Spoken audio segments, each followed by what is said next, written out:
చాలా అద్భుతంగా ఉంది.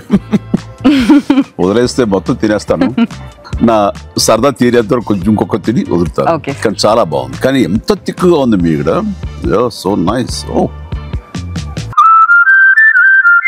ఆపరేషన్ సింధూర్ సమయంలో పాకిస్తాన్కు చైనా మద్దతు ఇచ్చింది. చైనా తన ఆయుధాలను పరీక్షించుకోవడానికి ఈ ఆపరేషన్ సింధూర్ని ఒక లైవ్ ల్యాబ్లా ఉపయోగించిందని భారత సైన్యం ఆరోపించింది కదా సార్. ఈ ఆరోపణకు చైనా కూడా రెస్పాండ్ అయింది. భారత్కు వ్యతిరేకంగా పాకిస్తాన్కు మేము మద్దతు ఇవ్వలేదు అని చెప్పి చెప్తున్న పరిస్థితి. అండ్ భారత్తో సంబంధాలను బలోపేతం చేసుకుంటామని కూడా చైనా చెప్తున్న పరిస్థితి. చైనా వాదన కరెక్టేనా సార్? అంటే ఆపరేషన్ సింధూర్ సమయంలోనే ఆయుధాలు ఇచ్చావా, అంతకు ముందు ఆయుధాలు ఇచ్చావా, ఇది ఫైనల్ డీటెయిల్స్ యొక్క అంశం. ఫ్యాక్ట్ రిమైన్స్, పాకిస్తాన్ కొనే ఆయుధాల్లో, ఇంపోర్ట్ చేసుకున్న ఆయుధాల్లో 81% చైనావే. సో అందువల్ల చైనా ఆయుధాలతో పాకిస్తాన్ యుద్ధం చేసినది నిజం. చైనీస్ ఎయిర్ డిఫెన్స్, చైనీస్ యుద్ధ విమానాలు, ఈవెన్ చైనీస్ మీడియా కూడా పెద్ద ఎత్తున క్యాంపెయిన్ కూడా చేసింది. రాఫెల్ యుద్ధ విమానాలని కూలిపోయాయని, ఎందుకు మా యుద్ధ విమానాలు రాఫెల్ కన్నా మంచివి అని. అఫ్కోర్స్ అమెరికా వాళ్ళు కూడా దానికి ఆ క్యాంపెయిన్, విచిత్రం ఏంటంటే చైనీస్ మీడియా, అమెరికన్ మీడియా రెండూ కూడా ఆ క్యాంపెయిన్ మద్దతు ఇచ్చాయి. ఎందుకంటే అమెరికా వాడు మా F-35 మంచిదని వాడు చెప్పదలుచుకున్నాడు, ఫ్రాన్స్ రాఫెల్ మంచిది కాదని. సో అందువల్ల వాళ్ళు మన భారతదేశ యుద్ధ విమానాలు కూలిపోయిన వార్తల్ని చైనీస్ మీడియా యాంప్లిఫై చేసింది, అమెరికన్ మీడియా కూడా యాంప్లిఫై చేసింది. సో అందువల్ల మీకు చైనా పాకిస్తాన్ నెక్సెస్ చాలా క్లియర్గా ఉంది. అయితే భారత్కు వ్యతిరేకంగా కాదు, ఎవరికి వ్యతిరేకంగా ఉంటుంది? పాకిస్తాన్ ఇంకెవరి మీద యుద్ధం చేసింది? సో మీకు అమెరికా కూడా ఇదే వాదన చేసింది. F-16 విమానాలకు ఆధునీకరణ ప్యాకేజ్ అంతకుముందు బైడెన్ ప్రభుత్వం $450 మిలియన్ ఇచ్చింది. ట్రంప్ ప్రభుత్వం $397 మిలియన్ ఇచ్చినప్పుడు కూడా కండిషన్ ఏంది? దీన్ని కౌంటర్ టెర్రరిజానికి మీదనే వాడాలని. తీవ్రవాదుల మీద F-16 యుద్ధ విమానాలు పాకిస్తాన్ వాడుతుందా? సో పాకిస్తానే తీవ్రవాదుల స్థావరాలు పెంచి పోషిస్తుంటే, అఫీషియల్గా Pak army, inter services intelligence ISI నిర్వహిస్తుంటే వాడిపైన F-16 ఎందుకు వాడతారు? అయినా పేరు మాత్రం కౌంటర్ టెర్రరిజం, వాడేది ఇండియా పైన. సో అందువల్ల అమెరికా అయినా చైనా అయినా మేము పాకిస్తాన్కు సొంత భద్రతకు ఆయుధాలు ఇస్తున్నాం, భారత్ పైన ప్రయోగించడానికి కాదు అని ఒక కహాని చెప్తూ వస్తున్నారు. రియాలిటీ ఏంది? పాకిస్తాన్ ఎవడి మీద వాడుతుంది? అది అమెరికా ఇచ్చిన F-16 అయినా, అమెరికా ఇచ్చిన అసాల్ట్ రైఫల్స్ అయినా, చైనా ఇచ్చిన J-10 యుద్ధ విమానాలైనా భారతదేశం పైనే వాడుతున్నది అనేది చాలా క్లియర్.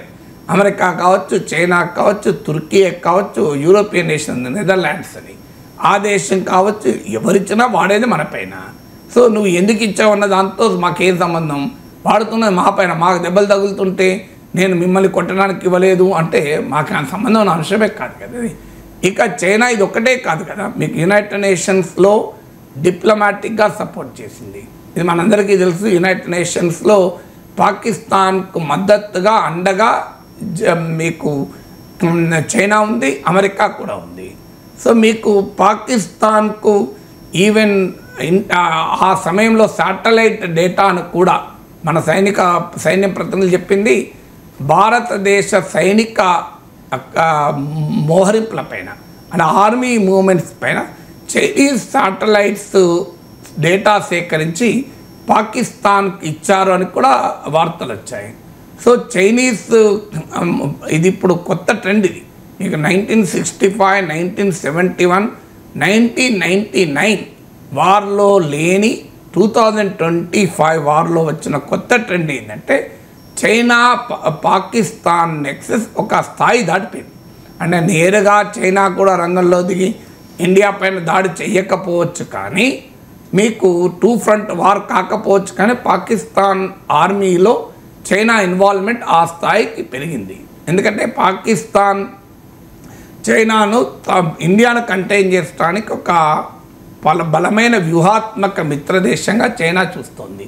భారతదేశం అమెరికా నాయకత్వంలోని చైనా వ్యతిరేక కూటమి క్వాడ్లో భాగం. సౌత్ చైనా సీలో మనం చైనా వ్యతిరేక పొజిషన్ తీసుకుంటున్నాం. సో ఎందుకు అంటే మనకు అమెరికా కలిసి వస్తుంది, కష్టకాలంలో మనం భ్రమపడుతున్నాం. కానీ విచిత్రం ఏంటంటే మనమేమో చైనాకు వ్యతిరేకంగా అమెరికా నాయకత్వంలోని కూటమిలో చేరి చైనా ఆగ్రహానికి కారణమవుతున్నాం. కానీ అమెరికా వాడు మాత్రం మనకు సహకరించకుండా ఐ లవ్ పాకిస్తాన్ అని పాడబడుతున్నాడు. సో అందువల్ల this is a serious issue. China Pakistan nexus అనేది నిజం, చైనా వాళ్ళు కాదన్నా అది వాస్తవం కళ్ళ ముందు కనబడుతున్నది కదా. ఈవెన్ ఇండియన్ ఆర్మీ దెబ్బతిన్నది అనే వార్తలు, పాకిస్తాన్ మేమే గెలిచామనే వార్తల్ని కూడా చైనీస్ మీడియాలో చాలా యాంప్లిఫై కూడా చేసుకున్నారు. సో ఎందుకు ఇస్తున్నారంటే ఆయుధాలు కూడా టెస్టింగ్ అంటే వాస్తవం. ఇది చైనానే కాదు, ఏ కంట్రీ అయినా పీస్ టైంలో ఆయుధాలు తయారు చేస్తుంది, వార్ టైంలో దాన్ని టెస్ట్ చేస్తుంది. లేకపోతే ఎట్లా టెస్ట్ అవుతుంది? ఇప్పుడు ఉదాహరణకు మనం బ్రహ్మోస్ మిసైల్ తయారు చేస్తాం, దాన్ని ప్రయోగించి చూస్తాం, ఎవరి మీద ప్రయోగిస్తాం? టెస్టింగ్కు. ఇదేమైనా కారు రిపేర్ చేశాక టెస్ట్ డ్రైవ్ పోయినట్టు కాదు కదా. అనుమానీయంగా ఎక్కడ టెస్ట్ చేస్తారో యుద్ధ భూమిలోనే టెస్ట్ చేయాలి, రియల్ వార్లోనే టెస్ట్ చేయాలి. ఇప్పుడు మనకు రియల్ టైం ప్రాజెక్ట్స్ అంటారు, ఇంజనీరింగ్ కాలేజీలో పిల్లలకు రియల్ టైం ప్రాజెక్ట్ ఎక్స్పీరియన్స్ కావాలి అంటే రియల్ టైం ప్రాజెక్ట్ ఎప్పుడు వస్తుంది? రియల్ టైం ప్రాజెక్టులు ఉంటేనే వస్తుంది కదా. ఇది కూడా అంతే, రియల్ టైం ఎక్స్పీరియన్స్ ఎప్పుడు వస్తుంది? వార్ వస్తూనే వస్తుంది. మనం ఈ మధ్య బ్రహ్మోస్ మనకు నూర్ఖాన్ ఎయిర్ బేస్ను బ్రహ్మోస్ సక్సెస్ఫుల్గా ధ్వంసం చేసిన తర్వాత బ్రహ్మోస్ డిమాండ్ పెరిగింది కదా, ఇతర దేశాలకు కూడా బ్రహ్మోస్ వైపు చూస్తున్నాయి. అందువల్ల ఖచ్చితంగా వార్ ఇది టెస్టింగ్ ల్యాబ్. అది చైనీయ మీడియాకి, ఇండియన్ మీడియాకి కూడా మన ఆకాష్ ఎఫిషియన్సీ కూడా ప్రూవ్ అయింది. ఇప్పుడు ఆకాష్ మిసైల్ డిఫెన్స్ సిస్టానికి కూడా ఎక్కడ లేని డిమాండ్ ఉంది. అలాగే S-400 రష్యన్ మిసైల్ డిఫెన్స్ చాలా సమర్థవంతంగా పనిచేసింది. చైనీస్ ఎయిర్ డిఫెన్స్ చాలా వీక్గా మనం ఛేదించగలిగాం ఈజీగా. అందువల్ల ఇవాళ పాకిస్తాన్ మళ్ళీ అమెరికాకు వెళ్ళి చైనా డిఫెన్స్ సిస్టమ్ మనకు అవకాశాన్ని ఇవ్వలేదు కనుక మోర్ మోడర్న్ వెపన్స్ కొనడం లేదా. అందువల్ల ప్రతి కంట్రీకి యుద్ధం అనేది ఒక టెస్టింగ్ ల్యాబే. అయితే తన దేశ ఆయుధాలని తమ దేశ రక్షణ కొరకు యుద్ధ భూమిలో వాడడం వేరు, మరో దేశం పైన ప్రయోగించడానికి ఇంకో దేశం ఆయుధాలు ఇవ్వడం వేరు. ఇప్పుడు మన భారతదేశం కూడా బ్రహ్మోస్ను టెస్ట్ చేసుకున్నది, ఆకాశం టెస్ట్ చేసుకున్నది. ఎందుకు? మన సెల్ఫ్ డిఫెన్స్లో వాడి టెస్ట్ చేసుకున్నది. కానీ చైనీస్ వెపన్స్ ఇండియాకు వ్యతిరేకంగా వాడి టెస్ట్ చేయబడ్డాయి. అది ఇక్కడ ఉండే క్వశ్చన్. అందువల్ల చైనా ఎంత క్లెయిమ్ చేసినా రియాలిటీ పాకిస్తాన్తో ఆ సంబంధాలు ఉన్నాయి. అయితే భారతదేశ ప్రభుత్వం ఎందుకు అనడం లేదు అంత గట్టిగా అనే క్వశ్చన్ వస్తుంది. ఇప్పుడు నేను అన్నట్లు మీకు ప్రైమ్ మినిస్టర్ కానీ, డిఫెన్స్ మినిస్టర్ కానీ, హోమ్ మినిస్టర్ కానీ, ఏ బీజేపీ నాయకుడు కానీ చైనాను ఖండించారు ఆపరేషన్ సింధూర్ టైంలో. ఇంత క్లియర్ నెక్సెస్ కనబడుతున్నా చైనా పైన ఒక్క మాట అనలే. మీరు గమనిస్తే మొత్తం తినండి, ఎక్కడా anti China statement operation Sindoor టైంలో రాలే. బీజేపీ నాయకులు కూడా ఇవ్వలే, ఆఖరికి బీజేపీ సోషల్ మీడియాలో కూడా రాలే. ఇంత పాకిస్తాన్ సపోర్ట్ చేస్తున్నారు, అన్యాయం చైనా అని ఎవరన్నా అన్నరా? మనలాంటి వాళ్ళం అన్నాం టీవీలో కూర్చొని. ఎందుకు అనలేదు అంటే అదొక వ్యూహాత్మక నిర్ణయమే. ఎందుకంటే దేశ ప్రయోజనాల రీత్యా ఏకకాలంలో రెండు దేశాలతో ఘర్షణ క్షేమదాయకం కాదు. అందువల్ల ఖచ్చితంగా చైనాను న్యూట్రలైజ్ చేయగలగాలి, లేదా చైనాను ప్రొవోక్ చేయకూడదనే ఉద్దేశంతో చైనా పాకిస్తాన్ నెక్సెస్ ఇంత క్లియర్గా కనబడ్డా ఆపరేషన్ సింధూర్ సమయంలో మన నాయకులు పాకిస్తాన్ విమర్శించారు తప్ప చైనాను ఒక్క మాట అనలేదు. అనకపోవడం కారణం it is a strategic calculation.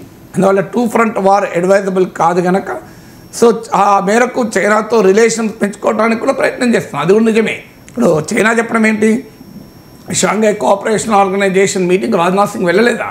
Pakistan మన నాయకులు ఎవరు వెళ్తలేరు, మరి చైనాకి వెళ్తున్నారు కదా.